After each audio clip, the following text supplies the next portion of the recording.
Graduate हो जाते हैं लेकिन फंक्शनल लिटरेसी नहीं आती है। अच्छा। उनको चेक फिल करना नहीं आता है, अच्छा। उनको चेक को क्रॉस करना नहीं आता है।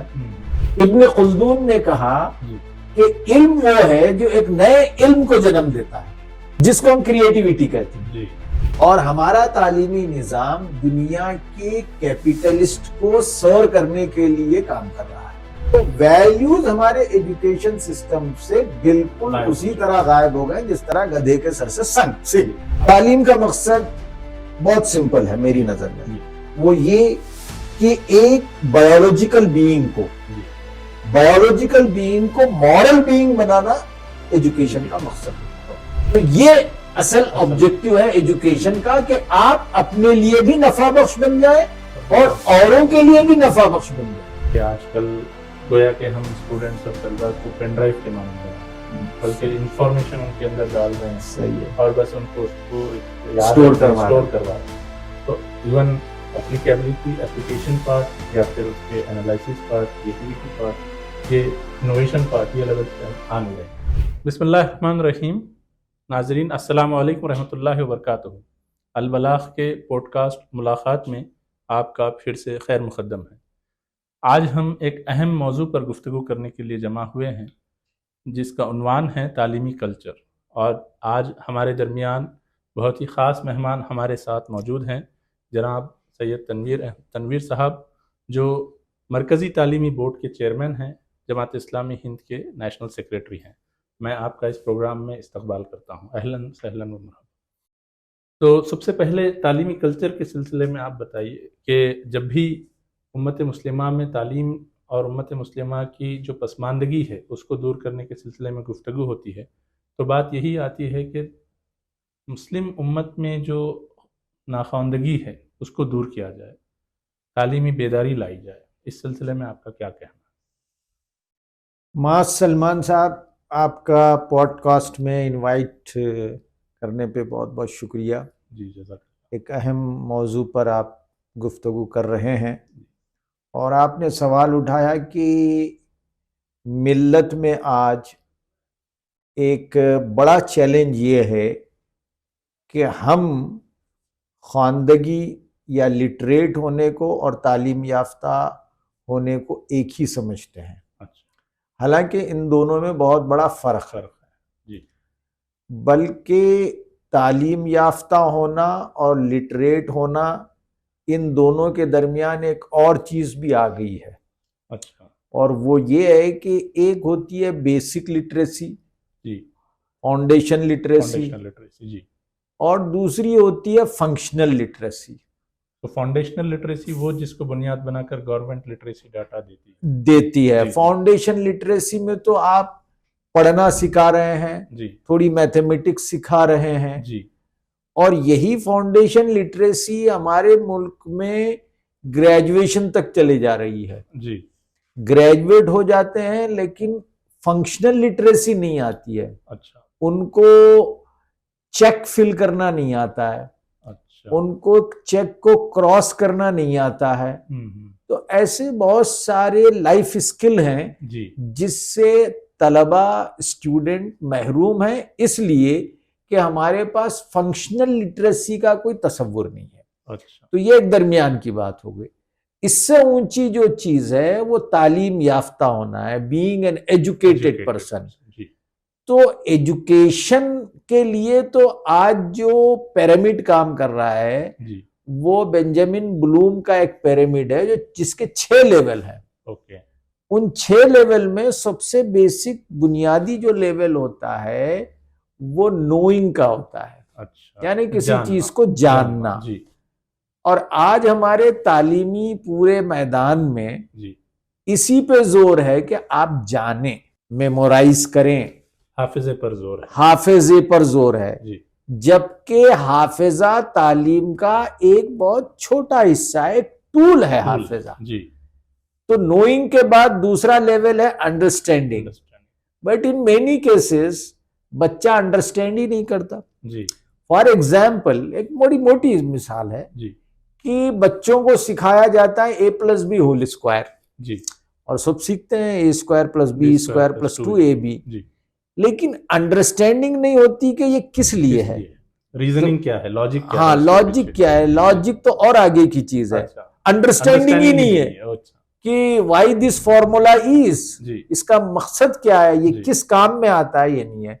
तो अंडरस्टैंडिंग दूसरा लेवल है। अंडरस्टैंडिंग के बाद तीसरा लेवल है एप्लीकेशन। एप्लीकेशन, जी, एप्लीकेशन में तो बहुत कम है मामला। जी, तो ये जो 3 लेवल हैं इसको कहा गया लोअर ऑर्डर थिंकिंग, अच्छा, लोअर एलओटी। एलओटी, ओके, अब बात हो रही है हायर ऑर्डर थिंकिंग, जी, नेक्स्ट 3 लेवल, हाँ, तो वो जो नेक्स्ट चीज है एजुकेशन की असल क्रक्स, ओके, उसमें आता है आपका 4th लेवल एनालाइजिंग।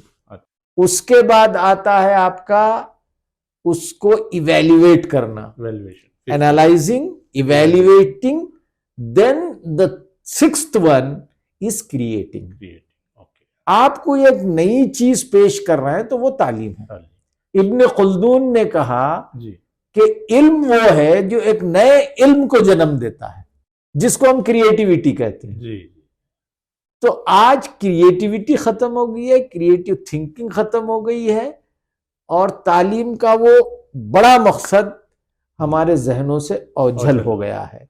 तो अभी तो जो ये प्रॉब्लम है हमारे करंट समाज का, तालीमी निजाम का। अभी जो फोकस है, जैसा आपने बताया कि प्राइमरी एलओटी पर भी हम लोग नहीं पहुंच रहे हैं, नहीं पहुंच रहे हैं, बल्कि उसके बेसिक फर्स्ट लेवल पे है जिसमें सिर्फ हाफिजे पर जोर दिया जाता है, इवन कॉन्सेप्ट लेवल पर भी हम आगे नहीं कर रहे। तो इस इश्यू को लेकर के अगर हम देखेंगे तो ये तालीमी निज़ाम की वजह से क्या वो इतना राइज हो गया है कि हमारे समाज में ये चीज़ कोई मायूब नहीं समझी जाती बात, बल्कि ये चीज़ बड़े इसके साथ बयान की जाती है कि हमारा बच्चा डिग्री हासिल कर चुका है, हमारा बच्चा एम्प्लॉयबल हो चुका है, बल्कि इसको जो है बहुत अच्छे इसके साथ प्रेजेंट किया जाता है और ये कहा जाता है कि ही इज़ वेल एजुकेटेड। तो इस पर आप क्या कहना चाहते हैं? देखिए, ये जो हमारा एक कॉन्सेप्ट है जी, तालीमी कल्चर जी, या एजुकेशन कल्चर, जी, इसको हम अभी प्रमोट कर रहे हैं, तो इसमें यही बात है कि हम उस कागज को जिसे हम डिग्री कहते हैं उसको अहमियत देते हैं सिर्फ, और हम गवर्नमेंट लेवल पर, पॉलिसी मेकिंग के लेवल पर अहमियत दे रहे हैं एम्प्लॉयबिलिटी पे। जी, तो ये हमारा जो तालीमी निजाम है, तालीमी निजाम एक दायरे में बड़ा करप्ट हो गया है जी, और हमारा तालीमी निजाम दुनिया के कैपिटलिस्ट को सर्व करने के लिए काम कर रहा है। उसकी बुनियाद यही है। हाँ, तो अब कैसा सर्व कर रहा है जी, आप देख रहे होंगे कि हमारे मुल्क में भी गुज़िश्ता सालों तक एजुकेशन मिनिस्ट्री को कहा गया ह्यूमन रिसोर्स डेवलपमेंट मिनिस्ट्री। जी, सही। तो यू एंड मी, आप और हम एक ह्यूमन रिसोर्स हैं। सही। रिसोर्स मतलब आप किसी प्रोडक्शन एक्टिविटी का एक पार्ट है, एक हिस्सा है। तो अगर आप मैक्सिमाइजेशन ऑफ प्रॉफिट में योगदान दे रहे हैं, हिस्सा दे रहे हैं, हिस्सा अपना अदा कर रहे हैं, तो you are best human resource. तो पूरा कॉन्सेप्ट ये है कि ह्यूमन रिसोर्स पैदा करें। ओके, इसमें क्या होता है, ह्यूमन रिसोर्स पैदा करने की चक्कर में हम स्किल पर ध्यान नहीं दे रहे हैं, हम लोगों के कैरेक्टर पे ध्यान नहीं दे रहे हैं, वैल्यूज पर हम नहीं ध्यान दे रहे हैं, और वैल्यूज का पूरा ताल्लुक हो गया है टोटलिटेरियन पर। हाँ, टोटलिटेरियन पर। ओके, टोटलिटेरियन जो होती है वो तो सिर्फ मफाद के मुताबिक चेंज होते रहती है, उसके वैल्यूज मफाद के मुताबिक बदलते रहते हैं, ठीक है ना। तो वैल्यूज हमारे एजुकेशन सिस्टम से बिल्कुल उसी तरह गायब हो गए जिस तरह गधे के सर से सिंह। तो ये मामला हो गया है। इसलिए हम सिर्फ तालीम के जरिए ह्यूमन रिसोर्स बना रहे हैं।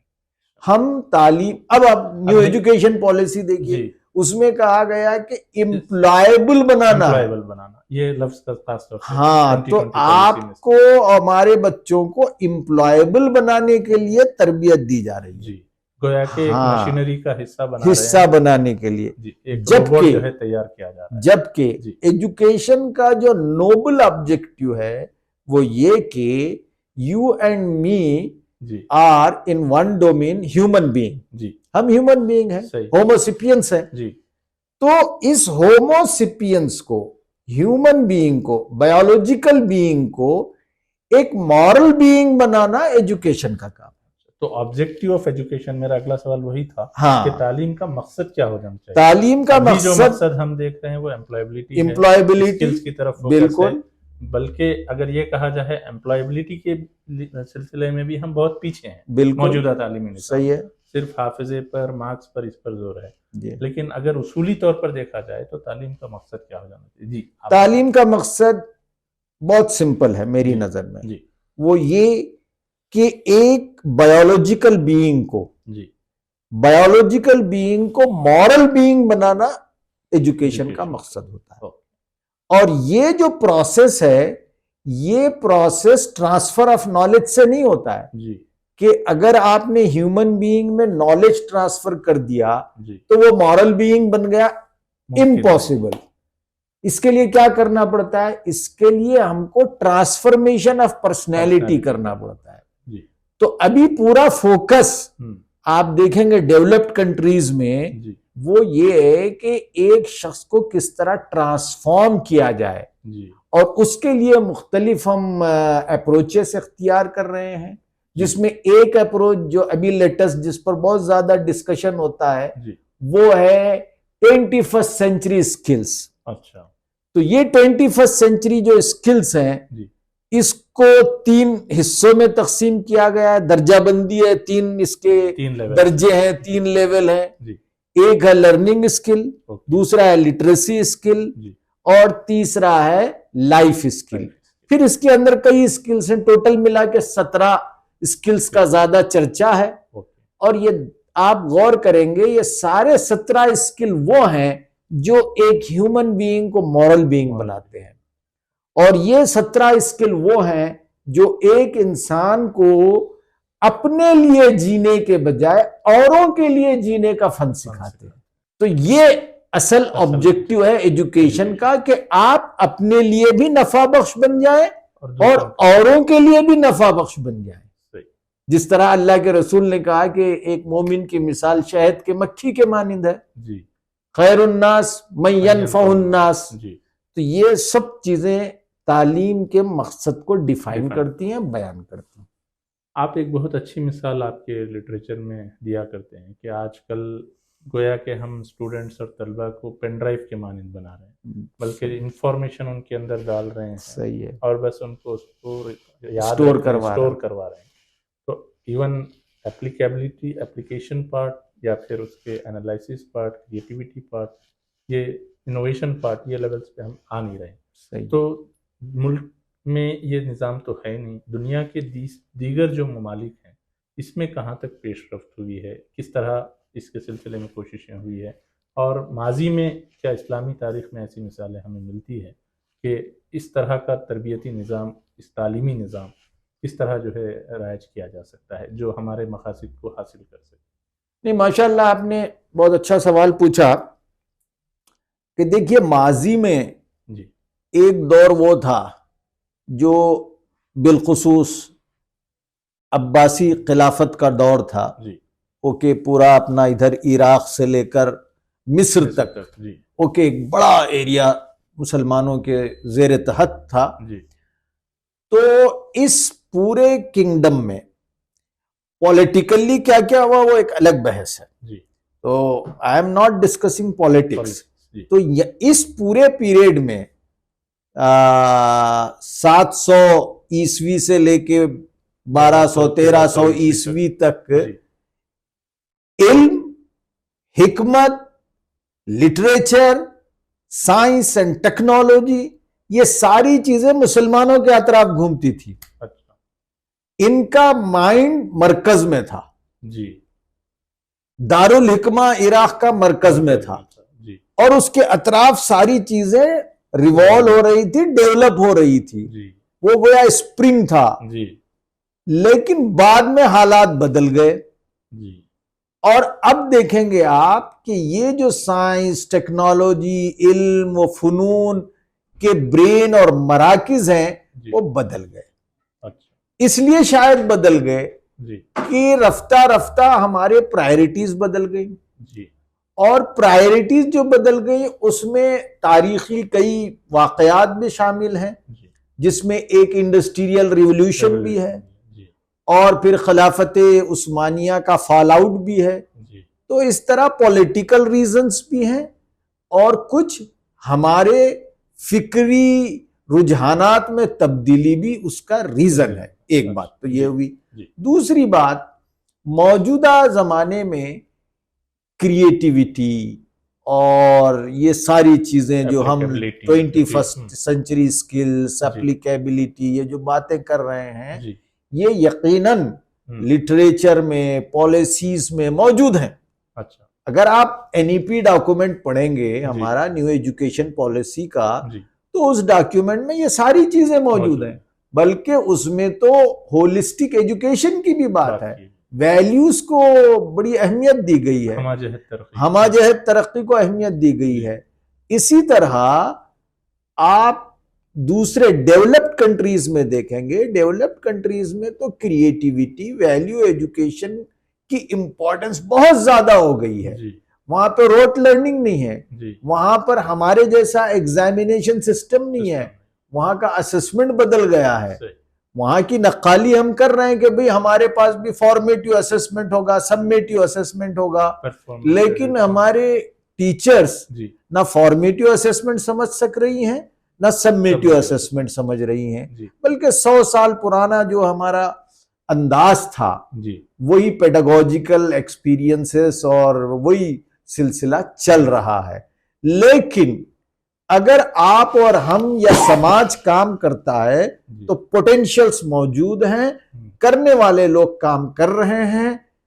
इस पॉडकास्ट को जो टीचर्स और तालीमी इदारों के जिम्मेदारान देख रहे हैं उनको जरूर इस बात पर गौर करना चाहिए कि वो अपने संस्थाओं में, अपने एजुकेशनल इंस्टीट्यूशंस में बच्चों को लिटरेट बनाने के बजाय तालीम याफ्ता कैसे बनाए, उन्हें ह्यूमन बीइंग से मॉरल बीइंग कैसे बनाए, और हम कहते हैं कि सौले नौजवान बनाना। तो ये काम उनको करना चाहिए और क्वाइट पॉसिबल।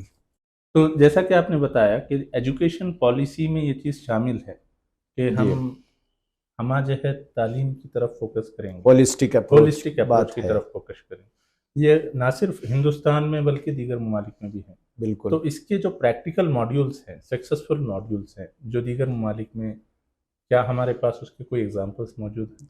देखिए, हमारे पास तो एग्जाम्पल्स कम है जी, लेकिन जो एग्जाम्पल्स हैं या जो सिस्टम को डिवाइस किया गया है या सजेस्ट किया गया है जी, उसको हम आसानी अडॉप्ट कर सकते हैं। अच्छा, ओके, फॉर एग्जाम्पल ये जो तालीमी कल्चर, एजुकेशन कल्चर और एजुकेटेड बनाने का मामला है जी, ये हम समझते हैं कि स्कूलों में होना चाहिए।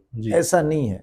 बच्चा स्कूल में चंद घंटों के लिए होता है, ज्यादा वक्त उसका घर में गुजरता है। तो घर में आपके, हमारे और समाज के माशरे में घरों में एजुकेशन कल्चर होना चाहिए। अच्छा। अब कैसा हो एजुकेशन कल्चर, मैं एक बहुत मिसाल देता हूं मोटी कि आपने एग्जाम्पल पूछा जी। ये एग्जाम्पल आप गूगल करेंगे तो गूगल में भी अवेलेबल है। अच्छा। वो ये है कि आप और हम जानते हैं, बल्कि दुनिया जानती है कि भाई एजुकेशन का स्तर इजराइल में बहुत जबरदस्त है जी, और साइंटिस्ट बहुत होते हैं जी, इतने नोबेल प्राइज विनर वहां के हैं जी, यानी, और हमारे कितने हैं, ये बातें तकरीरों में बहुत होती हैं। ठीक है, तो अब देखिए उनके पास एजुकेशन कल्चर कैसे है जी। एक मिसाल उस गूगल के स्टोरी में मौजूद है। अच्छा। कि एक यहूदी के घर इजराइल में उसका मेहमान जाता है। मेहमान घर में बैठा हुआ है और सिगरेट निकाल के पीना चाहता है। अच्छा। तो मेजबान कहता है कि भैया सिगरेट मत पीजिए आप घर में। अच्छा। तो मेहमान बोलता है कि भाई मैं तो जानता हूं तू भी सिगरेट पीता है, और ये क्या आप नई बात कर रहा है कि घर में ना पीऊं, क्या बात है? जी। नहीं नहीं नहीं, मैं आपको बताऊंगा। अच्छा। बाहर जाता है, वो बाहर अपना सिगार अच्छा। जलाने की कोशिश करता है। हाँ। तो बोला नहीं यहां भी नहीं। अरे क्या बात है, वो कोने में जाकर सिगरेट पियो तुम। अच्छा। क्यों? तो उसने कहा कि मेरी वाइफ प्रेग्नेंट है। अच्छा। तो बच्चा जो पेट में है, हाँ। उसका इतना ख्याल इजरायली माँ और बाप और समाज रखता है। अब आप बोलेंगे ये तो हेल्थ की बात हुई, इसमें तालीम कहां से आई? जी। अब जरा आगे बढ़िए, इस स्टोरी को यहां रखिए। इजराइल में होता यह है कि जब प्रेग्नेंट वुमन 3-4 महीने का उसका हो जाता है बच्चा, हमल, तो उसको मैथमेटिक्स के क्वेश्चन सॉल्व करने के लिए दिए जाते हैं मां को। अच्छा। इसलिए कि वो मैथमेटिकल क्वेश्चन सॉल्व करेगी, तो वो जो लॉजिकल थिंकिंग कर रही है, मैथमेटिकल थिंकिंग कर रही है, वो लॉजिकल थिंकिंग, मैथमेटिकल थिंकिंग उसके बच्चे में ट्रांसफर होगी। अच्छा। चुनाचे बच्चा जब पेट में है, वहीं से उसको वो तरबियत मिल रही है। अच्छा। वो कल्चर मिल रहा है। अब जब बड़ा होगा बच्चा, तो वहां देखेंगे आप घर में तालीम का माहौल है जी। उसके बरखिलाफ अब आप हमारे माशरे का जायजा लीजिए जी। आपके आबाई घर को मैं गया हूं जी, आपके दादा बुजुर्गवार जी, है ना, जाफर मनियार साहब जी, बरामदे में या जहां बैठते थे वहां अलमारियां रखी हुई थी, किताबें रखी हुई थी, और अक्सर घरों में होता था कि आप जहां बैठते हैं ड्राइंग रूम, वहां अलमारियों में किताबें सजी हुई मिलती हैं। लेकिन आज देखिए आप कि वो कल्चर बदल गया। हाँ। आप दोष देते हैं मोबाइल को जी, लेकिन मोबाइल तो एक बहाना है जी। अब घरों के ड्राइंग रूम में किताबों की अलमारियां नहीं है, नजर नहीं। हो सकता है आपके घर में होंगी, लेकिन मेरे घर में नहीं है जी। उसकी जगह क्या ले ली? उसकी जगह ना कंप्यूटर हाँ। लेता तो बड़ी बात थी जी। अब जो है अलमारियों में बारबी डाल जी, तश्तीरियां जी, डिनर सेट, शो पीसेस जी। तो अब आप प्रायोरिटी देख लीजिए जी। भाई बच्चा कम से कम किताबें तो देखता था जी, उसके जो स्पाइन पे लिखा हुआ है वो तो देखता था। अब तो वो नहीं देख रहा, अब खाने की चीजें देख रहा है, प्लेटें देख रहा है सही। और दिन रात वही है। तो ये तमाम चीजें आपका ये कल्चर में ये है।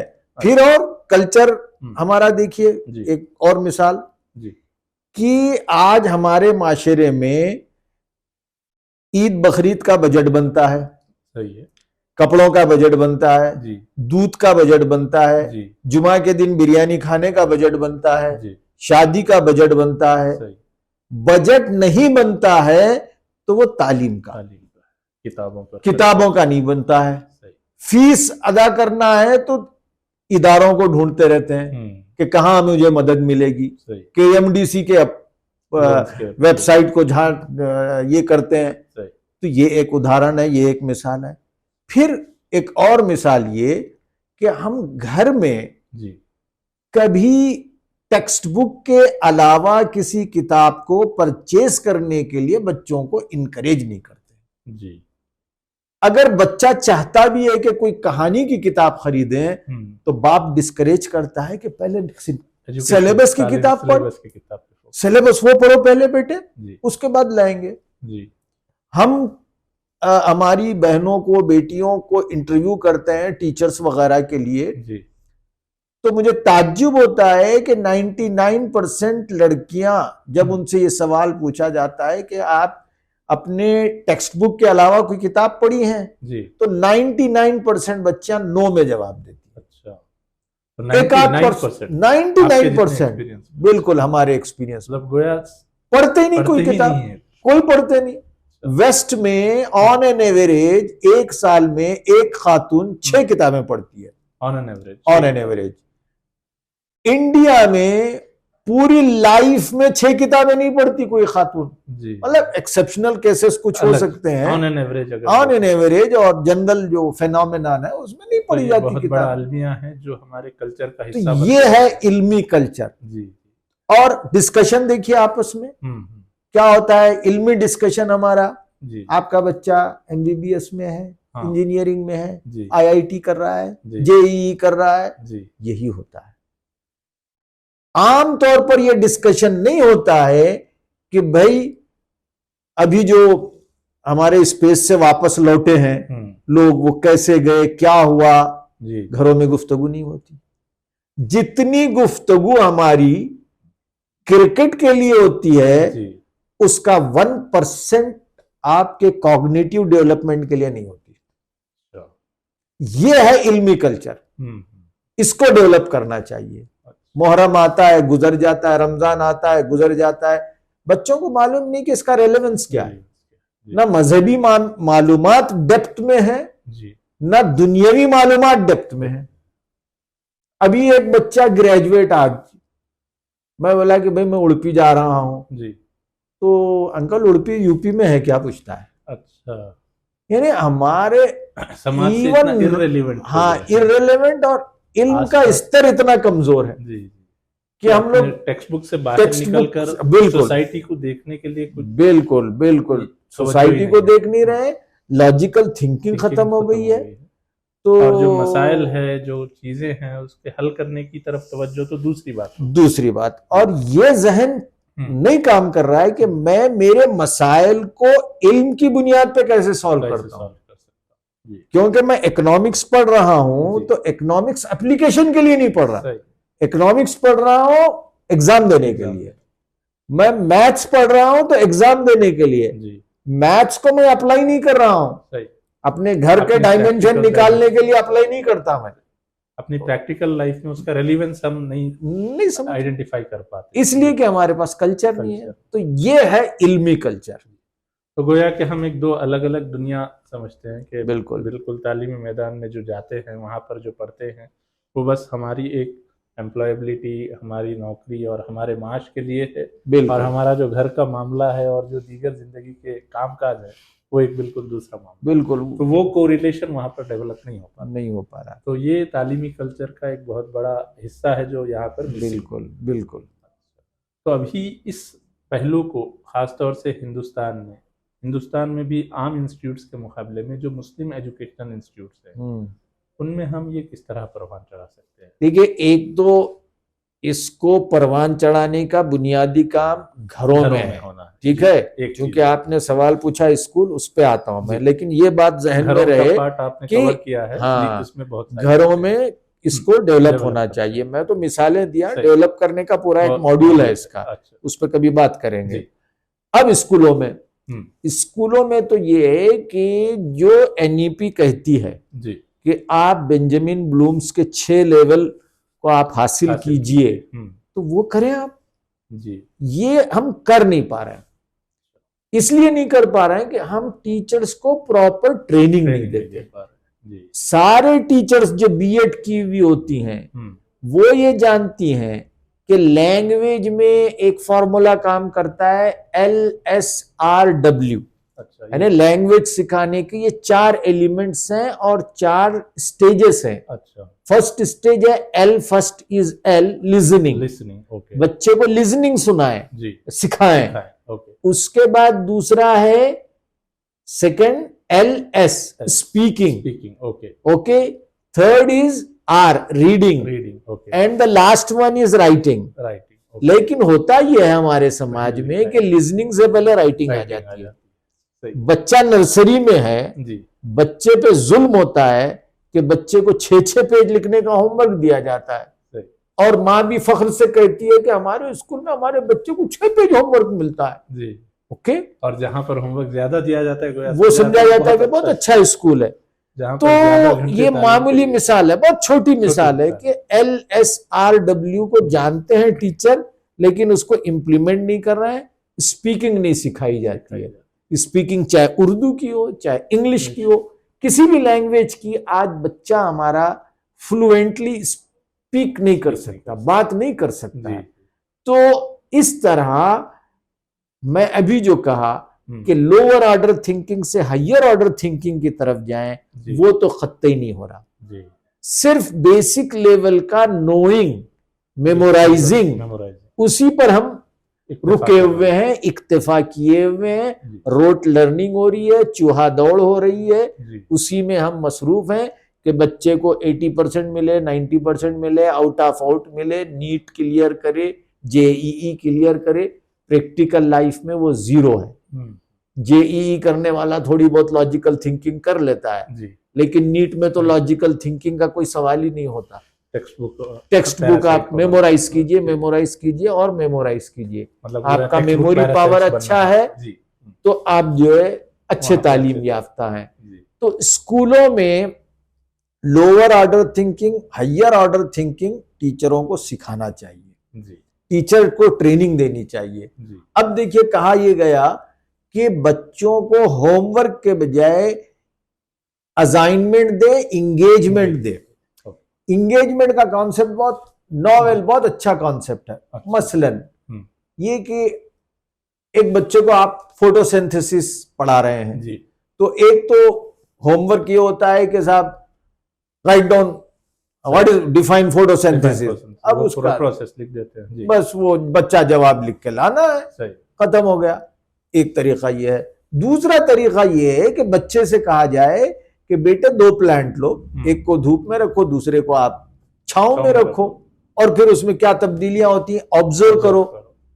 तो बच्चा इसमें इंगेज हो रहा है जी, और उसकी लर्निंग कॉग्निटिव लेवल तक जा रही है और वो ऊपर उठ रहा है। जी। तो मेरा एक आखिरी सवाल ये है कि हम उम्मत मुस्लिमा में तालीमी कल्चर को परवान चढ़ाने के लिए ख़ासतौर से जो मसाजिद हैं, जो मकातिब हैं, जो मदारिस हैं, जो बहुत ज़्यादा इन्फ्लुएंस रखती हैं उम्मत पर, वहाँ से हम ये कल्चर को किस तरह परवान चढ़ा सकते हैं? देखिए इसका सिंपल तरीका तो ये है कि आप उस दौर में जाइए जब मदारिस और मसाजिद ने साइंस, टेक्नोलॉजी और तालीम के मामले में बहुत बड़ा किरदार अदा किया। चाहे वो लगबेग का मदरसा हो, चाहे असफहान हो, चाहे फिर आपका खरावान की यूनिवर्सिटी हो, ये तमाम जो है बेसिकली मदरसा बेस्ड थे, मसाजिद बेस्ड थे। यहीं से ये तहरीकात उभरी और यहाँ से साइंस, टेक्नोलॉजी सारी चीजें फरोग पाई। तो उस मॉड्यूल को हम दोबारा स्टडी करके उसको हम इम्प्लीमेंट करना चाहिए, उसका रिवाइवल होना चाहिए। तो ये मैं बहुत मुख्तसर अंदाज में कहूंगा कि उसको हम पढ़ें और उसका रिवाइवल करें। अगर उसका हम रिवाइवल करेंगे तो उससे हम बहुत सारी चीजें मिलेंगी। जैसा कि दारुल हिकमा जो था अब्बासी खिलाफत में इराक में, तो वहां बड़ा काम ट्रांसलेशन का होता था। अच्छा, ओके, इराक की गलियों में ट्रांसलेशन के सेंटर्स थे। जब तो जीरेक्स नहीं था तो लोग रात में लिखते बैठते थे, कातिबीन एक रात में पूरी किताब लिख देते थे। अच्छा, ओके, तो इतना बड़ा लिटरेरी वर्क हमारा एसेट है, हमारी लिगेसी है। उस लिगेसी को पढ़ें और उसको फिर रिवाइव करने की कोशिश करेंगे तो इंशाअल्लाह हम अपना वो खोया हुआ मुकाम, मर्तबा और दौर फिर ला सकते हैं इंशाअल्लाह। तो जज़ाकल्लाह खैर जनाब सैयद तनवीर साहब। तो जैसा कि बताया गया कि तालीमी कल्चर में बहुत अहम रोल घरों का होता है और माशरे की पूरी ओवरऑल प्रायोरिटीज़ को तब्दील करने में होता है। तो हमारे जो इंडिविजुअल्स हैं, ग्रुप्स हैं, इंस्टीट्यूट्स हैं, एनजीओज़ हैं जो तालीमी फ़रोग़ पर काम कर रहे हैं, इस पहलू से तवज्जो देंगे तो इंशाअल्लाह एक पॉजिटिव तब्दीली आ सकती है। आज के लिए हमारे इस पॉडकास्ट मुलाकात में इतना ही। इंशाअल्लाह फिर अगले किसी और उन्वान के तहत हम आपसे मुलाकात करेंगे। जज़ाकल्लाहु खैर।